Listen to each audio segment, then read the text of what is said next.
देश में सबसे ज्यादा एससी कहां रहते हैं? गांव में। एसटी कहां रहते हैं? गांव में। ओबीसी कहां रहते हैं? गांव में। जिन्हें किसी ने नहीं पूछा, उन्हें मोदी ने पूजा है। पहले की सरकारों ने इन सभी की आवश्यकताओं की तरफ ध्यान नहीं दिया। हमारी सरकार द्वारा पहले की सरकारों की अनेक गलतियों को सुधारा गया है। देश में सबसे ज्यादा एससी कहां रहते हैं? गांव में। एसटी कहां रहते हैं? गांव में। ओबीसी कहां रहते हैं? गांव में। एससी हो, एसटी हो, ओबीसी हो, समाज के तबके के लोग ज्यादा से ज्यादा गांव में ही अपना गुजारा करते हैं। पहले की सरकारों ने इन सभी की आवश्यकताओं की तरफ ध्यान नहीं दिया।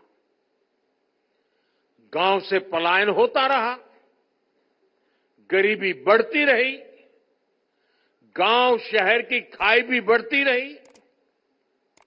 मैं आपको एक और उदाहरण देता हूं। आप जानते हैं, पहले हमारे सीमावर्ती गांवों को लेकर क्या सोच होती थी? उन्हें देश का आखिरी गांव कहा जाता था।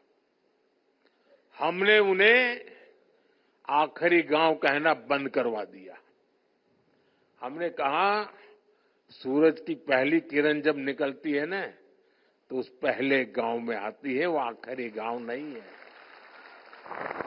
और जब सूरज डूबता है, तो डूबते सूरज की आखिरी किरण भी उस गांव को आती है जो हमारा उस दिशा का पहला गांव होता है।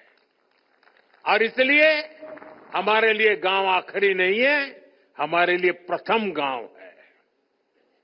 हमने उसको प्रथम गांव का दर्जा दिया। सीमांत गांवों के विकास के लिए वाइब्रेंट विलेज स्कीम शुरू की गई। आज सीमांत गांवों का विकास वहां के लोगों की आय बढ़ा रहा है। यानी जिन्हें किसी ने नहीं पूछा, उन्हें मोदी ने पूजा है।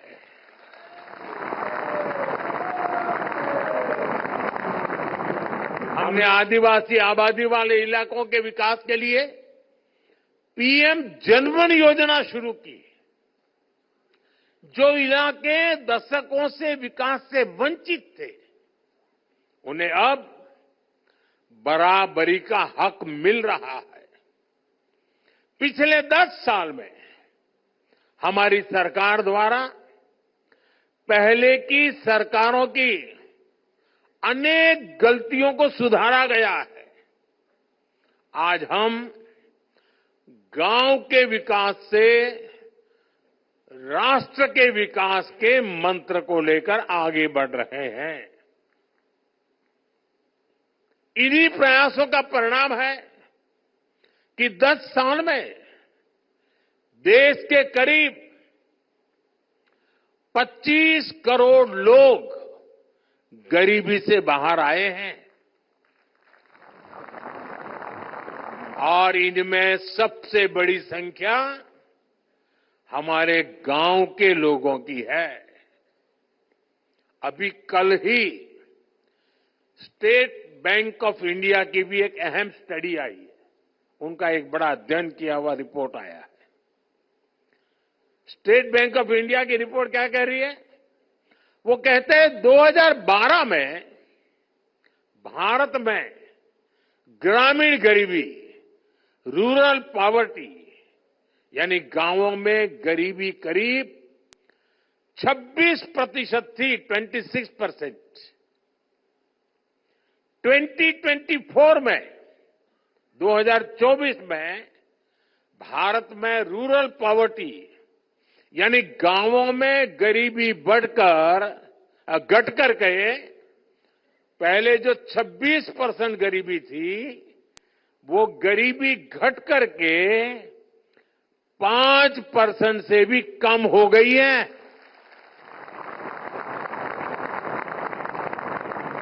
हमारे यहां कुछ लोग दशकों तक गरीबी हटाओ के नारे देते रहे।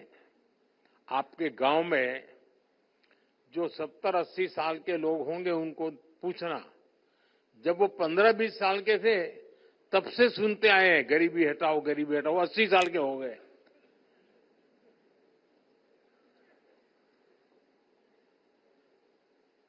आज स्थिति बदल गई है। अब देश में वास्तविक रूप से गरीबी कम होना शुरू हो गई है।